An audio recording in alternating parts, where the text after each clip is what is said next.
berita yang kita dapat itu? Ya nggak pernah lah kok. Sumpah kok. Sumpah aku nggak pernah. Itu kan gimana pun bapaknya anak-anak. Kamu yakin ya? Aku Bisa yakin pertanggungjawabkan bisa itu? pertanggungjawabkan. Bisa saya karena itu bangunan terakhir dia sebelum dia meninggal. Jadi saya sayang sekali sama rumah itu. Sayang sekali karena ada kasih sayang ayah saya di situ. Yang dia selalu bangga bawa cucu-cucunya pada saat pembangunan. Tegas nih isu melakukan pesugihan di Gunung Kawi, yaitu jelas banget di menit 18:53. Ya, kedatangannya ke lokasi tersebut murni untuk keperluan syuting program horor ya.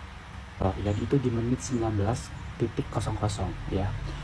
Konfirmasi pesulap merah melalui sambungan telepon dalam podcast ya. Pesulap merah dan Sarwenda mengklarifikasi nih bahwa tidak ada ritual pesugihan ya maupun tumbal di menit 23. Tentang Bensu bilang pencitraan bla bla bla bla bla bla, kan tidak ada sedikit pun di situ menyinggung tentang etika, attitude, adab yang ditampilkan di publik, karena di sini netizen.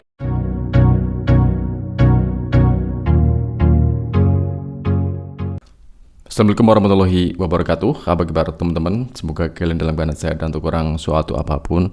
Semoga selalu menjadi pribadi yang sukses dan bersahaja. Ini kasus dari Sarwenda dengan Ruben Onsu panas banget ya. Karena kan dari Wenda itu di podcast sama si Densu, dan kemudian dari apa yang disorot netizen ya, bahwa kayak bener sekali ya bahwa seorang Sarwenda itu kayak playing victim gitu ya. Dia itu yang menjelek-jelekan Ruben ya dengan istilah cong, dan kemudian tidak butuh 200 juta, dan kemudian dia bisa membedakan yang cong dan yang enggak. Itu kan udah nyata banget ya, pasti netizen udah tahu banget lah. Tapi di sini anehnya dia itu sebagai memposisikannya yang orang jelek-jelekan.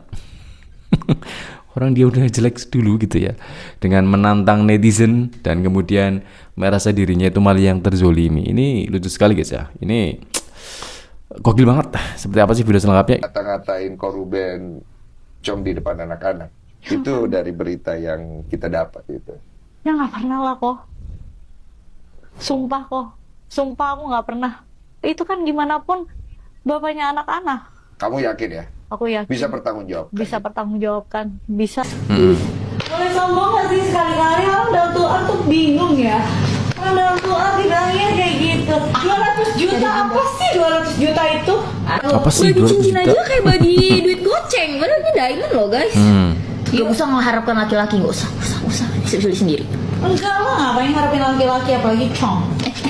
Kita nggak tahu lah, aku nggak bisa bedain. Gue juga dulu nggak bisa bedain sih Cong atau laki. Tapi sekarang aku udah bisa bedain antara Cong sama laki. Aku dulu ditipu. Saya bilang saya mau bayar apa kalau saya nggak tahu utang yang harus saya bayar. Bang apa ya? Ya bagaimana ya bayarnya ya? Nah, jadi maksudnya saya gini, saya mau membayar yang bukan hutang saya. Saya berusaha lah. Karena menurut saya itu adalah rumah Gitu ya? impian anak-anak saya. Bayar dia guys. Dan rumah peninggalan ayah saya. Kenapa saya selalu bilang rumah peninggalan ayah saya? Karena itu bangunan terakhir dia sebelum dia meninggal. Jadi saya sayang sekali sama rumah itu. Sayang sekali karena ada kasih sayang ayah saya di situ. Yang dia selalu bangga bawa cucu-cucunya pada saat pembangunan. Saya mau membayar tunggakan itu. Saya yang bayar tadinya. Saya udah bilang ya udah nggak apa-apa. Pengacara saya bilang sama pengacaranya ya udah gitu boleh. Tapi pada saat itu tuker nama ya, langsung balik nama gitu loh, biar selesai lah Biar masalah. Sama. Saya udah nggak mau pusing lagi karena menurut saya hidup saya udah sangat terlalu pusing gitu dengan perputaran kayak gini terus, dan saya mau hidup tenang gitu. Saya tanya lagi ke bank berapa nggak bisa gitu. Tapi ini kalau mau over kredit gimana, sampai akhirnya pengacara datang gitu ke bank. Sampai akhirnya keluarlah ya satu nominal. Saya bilang pertamanya harus cash. Saya bilang saya kalau cash saya nggak kuat. Berapa nominalnya yang keluar itu? 14 M kok. berapa? 14M. Yang sisa yang harus dibayar. Iya, tapi itu juga udah dikasih keringanan dan lain-lain gitu loh. Karena udah nunggak lama kan bunganya juga masih Berarti banyak. sudah sempat dibayar ke bank berapa? Itu nggak dikasih tahu kok. Karena supaya ketahuan nominal yang diambil. Betul, aku juga udah tanya, nggak dikasih tahu. Ini aja minta nominal 14M ini keluar, itu karena aku bilang aku akhirnya mau bayar. Ya Ayo, kan harus ada datanya dong orang bayar kan. nggak dikasih kok, nggak dikasih. Ah, bagaimana sih? Nggak paham Iya, aku ini. aku juga capek kok. Coba aku tanya. Ini kalau melihat dari ekspresi Dennis itu kayak orang main blowing banget dari pernyataan seorang Sarwenda. Masa sih dari bank itu nggak kasih dari transkrip dari udah yang dibayar? Ini lucu sekali guys ya. Kayak orang pinjol kan pasti dicatat gitu ya, udah dibayar nih kurang berapa, terus udah dibayar berapa gitu loh. Kalau pinjol kayak saya gitu ya, suka yang pejang-pecerit itulah. Dan kemudian nih ada yang mengatakan dia pakai sumpah-sumpah segala loh, bahwa dia tidak menjelek-jelekan Ruben. Ini kayak dia itu kayak menabrakkan diri sendiri guys. Sebenarnya dia mau membela tapi bunuh diri. Bukan itu ya. Maksudnya gimana sih? Sudah jelas bahwa dia itu orang yang menjelek-jelekan si RO ya. Udah tadi ceritanya ada kan. Tapi di sisi lain dia kayak orang dizalimi itu dijelek-jelekan. Ini kan sebenarnya gitu ya, secara kejiwaan itu sebenarnya ada kelainan menurut saya sih guys. Ini bukan jelek-jelekan ya, ini data di sini memang ada gitu ya. Kecuali saya mengarang gitu ya. Ini kan otomatis netizen ya memboikot udah pasti. Ya, mengunfollow udah pasti. Karena sebagian besar udah pasti memihak kepada Ruben. Ini bukan menyudutkan seseorang ya. Ini tentang menganalisa dan fakta yang beredar gitu guys ya. Dan dari Denso aja sampai masa sih gitu guys. Gokil loh dia, kita lanjut. Orang yang lebih ngerti nanti ya. Nah, itu Tanya tukang cilok aja, Bang. Tahu pasti. Minta berapa sih nominal yang dipinjam gitu. Nah, ini udah oke nih kata pengacara aku, ngomong sama pengacaranya, udah oke. Tiba-tiba ganti lagi. Saya nggak mau. Kalau cuman kayak gitu pindah nama. Harus dibayar balik uang klien saya. Jadi saya bayarin tunggakan yang ada ini, dan saya juga harus balikin dia duit katanya. Oh, jadi maunya deal-dealannya kamu bayar sisanya 14M di bank, terus uang Ruben yang sudah keluar kamu ganti gitu kan? Iya, ganti. Terus nanti dia bilang di media, kalau misalnya iya itu rumah Sarwenda. Setelah dia jelek-jelekin saya semuanya kayak gini. Tapi menurut saya gini, pembagian yang sudah diatur dari awal tuh apa intinya? Dan aku tadinya tuh taunya cuma BDN kan kok, cuman yang Cipete. Aku taunya cuma yang Cipet.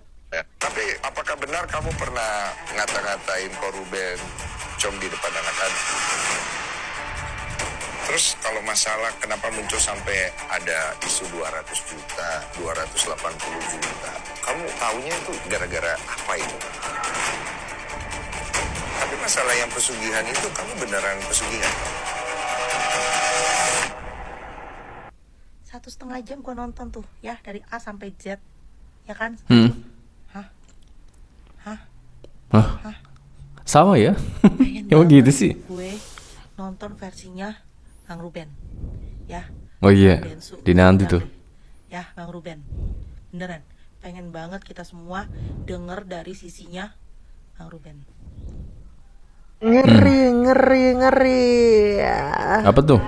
Setelah Ibunda Sarwenda. Ini bohong, Veteran Peto bikin story. Ini Veteran Peto ya, bohong itu ya. Untuk siapa nih ini yang kira-kira guys ya? Ini sama ya, kemarin kita si Ruben itu nge-upload story tentang dari ciri-ciri orang munafik, suka bohong. Ini Veteran Peto juga mas. Aduh, kita lanjut guys. Dan Denny Sumargo Podcast mendadak Veteran Peto bikin story bohong. Ini tertuju untuk siapa ya? Jadi makin panas aja nih ya. Aduh, menurut kalian netizen ini storynya Veteran Peto ini buat siapa sih netizen? Tolong komentarnya sih. Angkat bicara, ada 6 poin yang dia utarakan. Gue persingkat, gue rangkum buat warga-warga gue yang mager nonton atau mager baca. Cekidot. Warga sini pada ngumpul, gue udah ngerangkumin 6 poin penting ya dari hasil podcast Sarwenda di podcastnya Kodensu ya. Yang pertama adalah masalah komunikasi dan hubungan dengan anak. Tidak pernah melarang anak bertemu dengan ayahnya. Sarwenda menegaskan bahwa ia tidak pernah melarang maupun membatasi anak-anaknya untuk bertemu ataupun berkomunikasi dengan korban onsil, yaitu di menit 02.35. Miskomunikasi dan perubahan nomor telepon terjadi kendala nih ya, komunikasi akibat korban yang sempat berganti nomor telepon ya tanpa menginformasikan atau memberitahu Sarwenda ya di menit 4:04:40. Komunikasi juga seringkali harus melalui pengacara atau anak-anak ya, atau onyok ibaratnya 08.12. Acara ulang tahun anak ya, terkait tuduhan pesan mendadak saat acara ulang tahun anak, Sarwenda menjelaskan ya sudah memberi kabar ya beberapa hari sebelumnya gitu, menyesuaikan jadwal kegiatan anak-anak tentunya gitu. Namun baru mendapatkan respon atau balasan pada hari H ya di menit 06.38 ya. Klarifikasi mengenai pesugihan Gunung Kawi ya, Sarwenda menjelaskan hanya kegiatan syuting konten ya, dan dia membantah tegas nih isu melakukan pesugihan di Gunung Kawi, yaitu jelas banget di menit 18.53 ya kedatangannya ke Iya, kalau pertanyaan si Densu kan pernah mengatakan tuh kemarin di podcast apa yang Densu juga gitu ya, bahwa si Bang Densu kan bertanya nih, benar sih tentang pesugihan dari ritual ya, ritual dari Gunung Kawi itu Sarwenda itu benar-benar mengatakan enggak gitu ya. Tetapi pernyataan ini udah pasti kok berbanding terbalik dengan pernyataan Kuncen. Lantas Kuncen yang bohong apa Sarwenda yang bohong gitu loh. Ini kan netizen udah tahu gitu ya. Ini semakin mendalam dan mendasar banget. Ini yang bohong siapa sih gitu. Pakai sumpah lagi. Ini aduh, otomatis netizen geram gitu ya. Kesel banget gitu ngelihat dari pernyataan seorang SW ini gitu ya. Kayak orang mikir banget ya bahwa yang sebenarnya terjadi itu seperti diputar-balikan fakta ya. Kalau dirutut seperti itulah ya, teman-teman bisa tahu sendiri lah. Dan sebagai public figure nih gitu ya, ini kan nggak pantas banget ya sebagai orang yang menjadi panutan dan kemudian dilihat banyak orang dan setiap dari gelagatnya itu dicontoh banyak orang gitu guys ya, atau bahkan bisa menjadi patron tuh, bisa kan ya, namanya juga public figure ya, pasti disorot apa yang jadi kegiatan baik atau buruknya gitu ya. Ini sangat disesalkan sekali ya. Tapi namanya orang juga pasti flashback lagi ya ke kita, pasti kita juga mempunyai sisi baik dan buruk. Tapi tinggal kita mengontrol gitu, yang buruknya paling banyak yang mana sih gitu ya. Ini kayaknya banyak bohong sih. Lanjut. Aksi tersebut murni untuk keperluan syuting program horor ya. Dan itu di menit 19.00 ya. Konfirmasi pesulap merah melalui sambungan telepon dalam podcast ya. Pesulap merah dan Sarwenda mengklarifikasi nih bahwa tidak ada ritual pesugihan ya maupun tumbal di 23.05 ya. Profesi yang dilakukan di sana hanyalah tradisi menghormati izin lokasi ya, atau menghormati para leluhur ya, matur nuhun lah ibaratnya gitu. Guys, kalian udah lihat belum podcastnya Densu sama si SW kayak gitu kan? Nah, bagus lah diundang kayak gitu di podcast kayak gitu. Cuman ada yang heran gak guys? Ada yang heran gak? Komod gua nih maaf kata ya Bang Densu ya, maaf kata banget ya. Yang dibahas itu tentang per Gunung Kawe kayak gitu. Gunung Kawe ya gitu kan. Bully tentang Densu bilang pencitraan bla bla bla bla bla bla. Kan tidak ada sedikit pun di situ menyinggung tentang etika, attitude, adab yang ditampilkan di publik. Karena di sini netizen itu kenapa bereaksi keras, karena memang etika, attitude, adab yang ditampilkan oleh si SW ini saat berjualan silahkan dicek kembali oleh host ya kayak gitu, oleh host kayak gitu. Karena reaksi netizen itu kesananya masalah harta gono gini bla bla bla bla bla itu urusan ini ya kayak gitu. Karena yang meng-up ke sosial media masalah gaji, masalah uang, masalah nafkah tidak dibayarkan sekian bulan, sistem reimburse pun gini ini itu dari mulut SW-nya sendiri, ya kan? Terus pertama banget netizen bereaksi keras itu kata-kata SW yang terlontar sangat tidak pantas kepada mantan suaminya. Seperti itu, kenapa tidak dipertanyakan? Terus kenapa pula, saya tanya juga ya ke ini host ya, kenapa pula tidak sedikit pun menyenggol tentang pasangan barunya, di mana pasangan barunya ini ikut juga andil.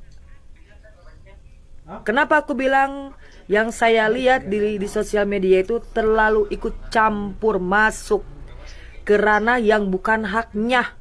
Siapa itu? Yaitu anak-anaknya. Saya contohkan, apakah pantas seorang pacar, masih notabene masih pacar, dimana belum jadi anak tiri, manggil Dedi? Pantas? Nah itu kita nggak tahu. Cuman di sini kalau menurut aku ya maaf ya host ya, Bang Densu, maaf banget. Kenapa di situ tidak dibahas tentang etika, attitude? Itu rumah juga aku yang ngisi dari awal gitu, dari mulai ngechat apa-apa aku yang ngisi gitu. Memang ada biaya yang dibayarkan ayahnya, karena ayahnya gitu. Jadi tapi kalau misalnya isi rumah dari awal isi rumah aku gitu. Tapi aku kan juga bisa, maksudnya jangan kalian selalu menganggap wanita itu nggak bisa ngapa-ngapain. Oke. Dok, hitam putih sama isi rumah, dananya lebih gede mana? Oke. Isi rumah lebih banyak. Aku bener-bener sangat berusaha sekali gitu loh. Jadi ya tolong jangan dibawa ke sini, dibawa ke sono gitu.